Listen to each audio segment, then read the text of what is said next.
The Adventures of Huckleberry Finn by Mark Twain. Chapter 2.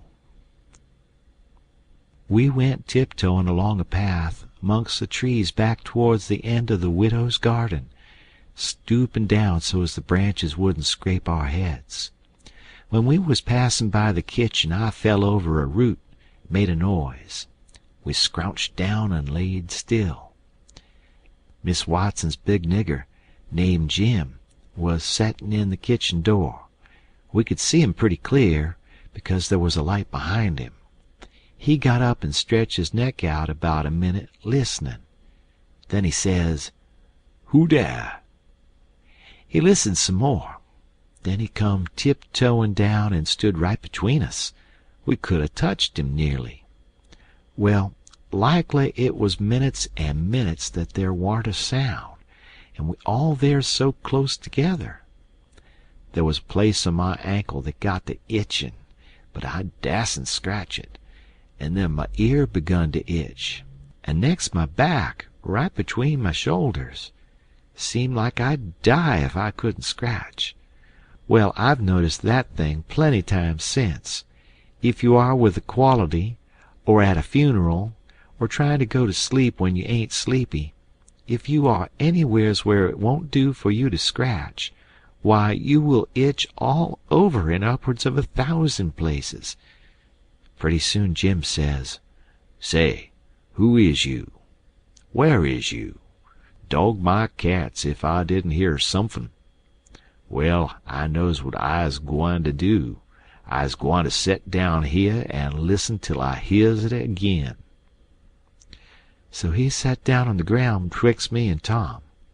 He leaned his back up against the tree and stretched his legs out till one of them most touched one of mine. My nose begun to itch. It itched till the tears come into my eyes, but I dasn't scratch. Then it begun to itch on the inside. Next I got the itching underneath. I didn't know how I was going to set still. This miserableness went on as much as 6 or 7 minutes, but it seemed a sight longer than that. I was itching in 11 different places now. I reckoned I couldn't stand it more'n a minute longer, but I set my teeth hard and got ready to try. Just then Jim begun to breathe heavy. Next he begun to snore, and then I was pretty soon comfortable again. Tom, he made a sign to me, kind of a little noise with his mouth, and we went creeping away on our hands and knees. When we was 10 foot off, Tom whispered to me and wanted to tie Jim to the tree for fun. But I said no, he might wake and make a disturbance, and then they'd find out I warn't in. Then Tom said he hadn't got candles enough, and he would slip in the kitchen and get some more. I didn't want him to try. I said Jim might wake up and come. But Tom wanted to risk it. So we slid in there and got 3 candles, and Tom laid 5 cents on the table for pay.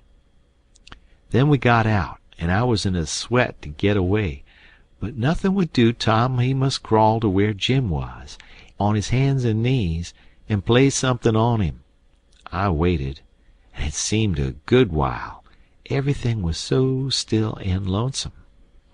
As soon as Tom was back, we cut along the path, around the garden fence, and by and by fetched up on the steep top of the hill the other side of the house. Tom said he slipped Jim's hat off of his head and hung it on a limb right over him, and Jim stirred a little, but he didn't wake.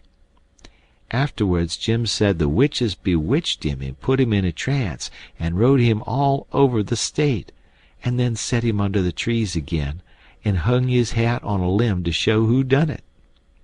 And next time Jim told it, he said they rode him down to New Orleans, and after that, every time he told it he spread it more and more, till by and by he said they rode him all over the world and tired him most to death, and his back was all over saddle boils. Jim was monstrous proud about it, and he got so he wouldn't hardly notice the other niggers. Niggers would come miles to hear Jim tell about it. He was more looked up to than any nigger in that country. Strange niggers would stand with their mouths open and look him all over, same as if he was a wonder.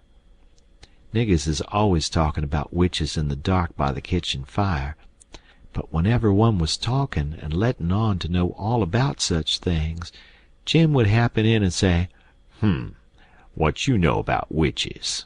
And that nigger was corked up and had to take a back seat.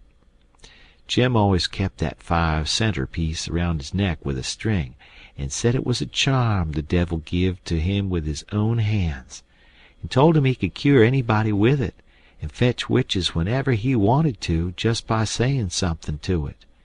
But he never told what it was he said to it.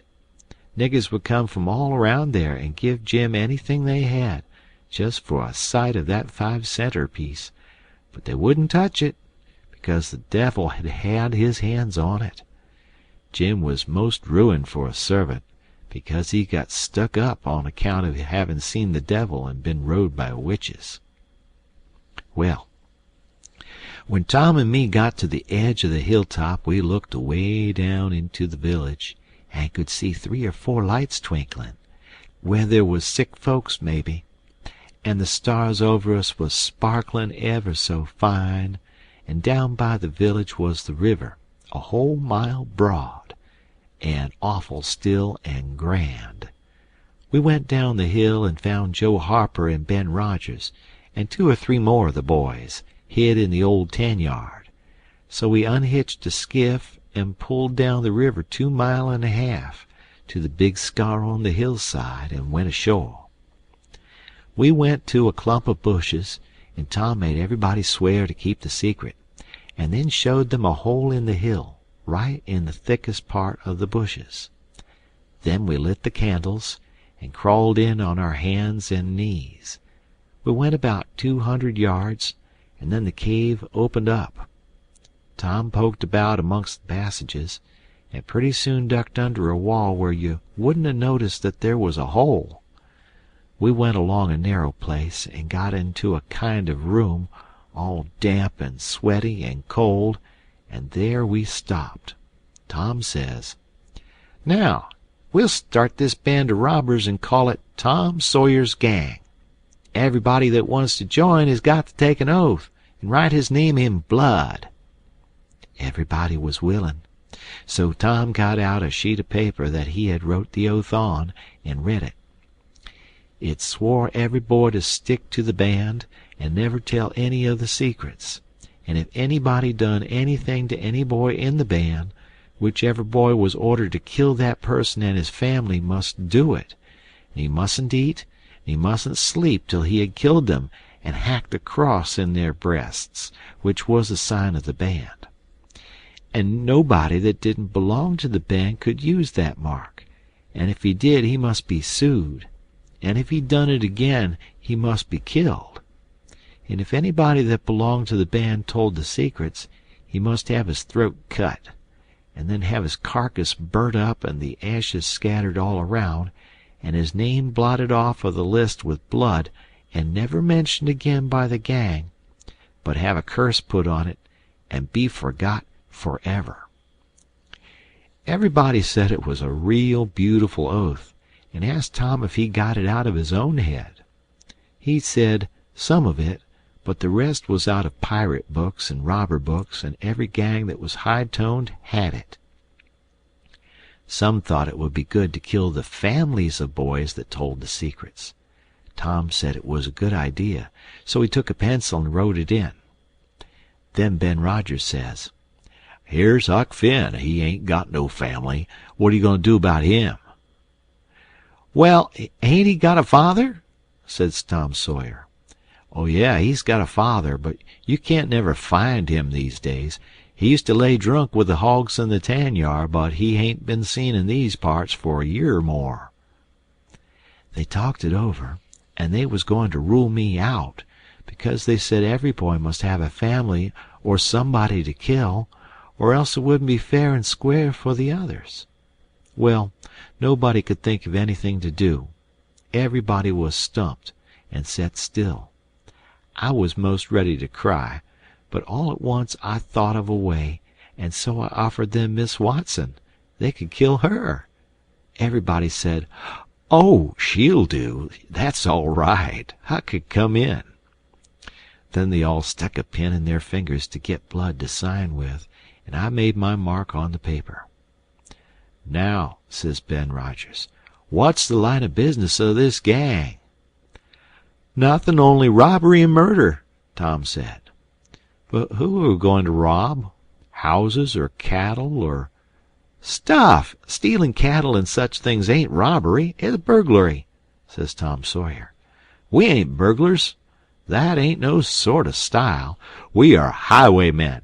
We stop stages and carriages on the road with masks on and kill the people and take their watches and money." "Must we always kill the people?" "Oh, certainly. It's best. Some authorities think different, but mostly it's considered best to kill them, except some that you bring to the cave here and keep them till they're ransomed." "Ransomed? What's that?" "I don't know, but that's what they do. I seen it in books, and so of course that's what we got to do." "But how can we do it if we don't know what it is?" "Why, blame it all, we got to do it. Don't I tell you it's in the books? Do you want to go doing different from what's in the books and get things all muddled up?"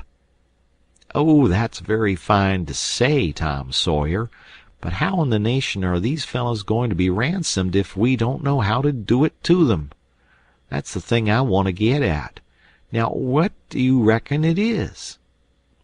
"Well, I don't know, but perhaps if we keep them till they're ransomed, it means that we keep them till they're dead." "Now that's something like. That'll answer. Why couldn't you said that before? We'll keep them till they're ransomed to death, and a bothersome lot they'll be, too, eating up everything and always trying to get loose." "How you talk, Ben Rogers. How can they get loose when there's a guard over them, ready to shoot them down if they move a peg?" "A guard? Well, that is good. So somebody's got to set up all night and never get any sleep, just so as to watch them. I think that's foolishness. Why can't a body take a club and ransom them as soon as they get here?" "Because it ain't in the books so, that's why. Now, Ben Rogers, do you want to do things regular, or don't you?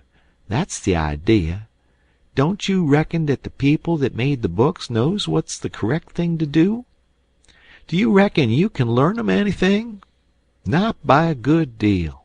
No, sir, we'll just go on and ransom them in the regular way." "All right, I don't mind, but I say it's a full way anyhow. Say, do we kill the women too?" "Well, Ben Rogers, if I was as ignorant as you, I wouldn't let on. Kill the women? Naw, nobody ever said anything in the books like that. You fetch them to the cave, and you're always as polite as pie to them, and by they fall in love with you and never want to go home any more." "Well, if that's the way, I'm agreed, but I don't take no stock in it. Mighty soon we'll have the cave so cluttered up with women and fellows waiting to be ransomed, there won't be no place for the robbers. But go ahead, I ain't got nothing to say." Little Tommy Barnes was asleep now, and when they waked him up, he was scared and cried and said he wanted to go home to his ma, and didn't want to be a robber no more. So they all made fun of him and called him Crybaby, and that made him mad, and he said he would go straight and tell all the secrets. But Tom gave him 5 cents to keep quiet, and said we would all go home and meet next week, and rob somebody and kill some people. Ben Rogers said he couldn't get out much, only Sundays, and so he wanted to begin next Sunday. But all the boys said it would be wicked to do it on Sunday, and that settled the thing. They agreed to get together and fix a day as soon as they could, and then we elected Tom Sawyer first captain and Joe Harper second captain of the gang, and so started home. I clumb up the shed and crept into my window just before day was breaking. My new clothes was all greased up and clayey, and I was dog-tired. End of chapter.